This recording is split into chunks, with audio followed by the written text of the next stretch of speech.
Southside, how you doing? Eastside, how you doing?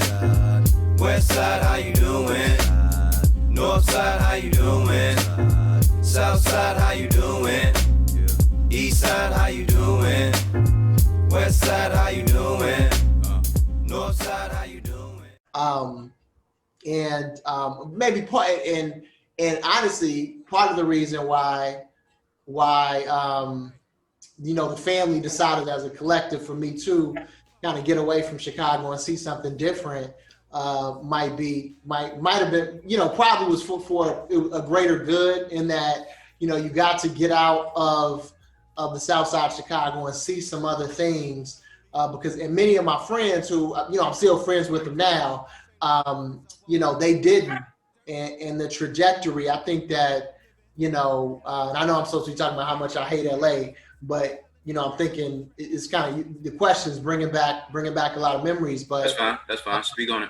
In Chicago, I just feel like sometimes your opportunities can just feel limited. I don't know if they truly are, but they certainly, as a young Black, African American male, you feel limited. I remember, and then I'll go back to how I felt about California. But I remember thinking, like, what I would do with my life is either I would go to the military, because I knew that would get you away and that was something that was stable, or I don't know what else I would do. But I always thought, like, I gotta, at some point, after high school, I'm gonna leave and go to the military, do something like that. But to speak on my experience in California, it was, I didn't like it at first. It's just different, right? Because then you enter into high school and a network.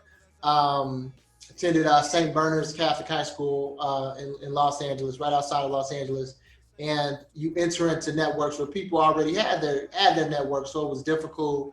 You have to break it. You finding friends and breaking into these new networks can be a tall experience, man. So, but I think that was and then it's not home. I never felt like it was home. Like, the West Coast music was different.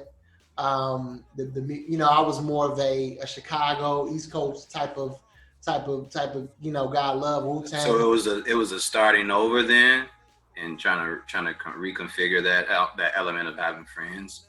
Yeah, it was. It was.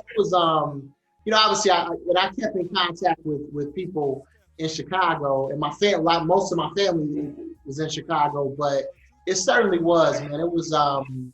I met some great people, and I'm still in contact with many of them now. But it was like kind of like a reset. But when I think about it and I look back on things, I think that maybe that's what they wanted, Yeah. So yeah. Maybe that was something that my family really thought would be good for me, just to have a reset and see other things, because you have family members, you have cousins, and people in Chicago, and it's not always, again, being young Black male in Chicago is not always leads you to the next. It's a lot of booby traps out there, I would say.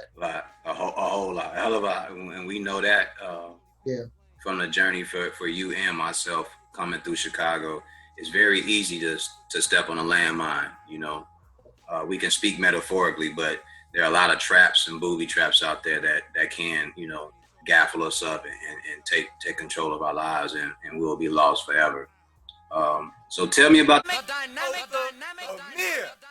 We hustle sun up until sundown, just to keep businesses in our part of town. That's Black Gold, Black Gold, Black Gold, Black Gold. It's community wealth when we support ourselves. Recycle the money before you spend somewhere else. That's Black Gold, Black Gold.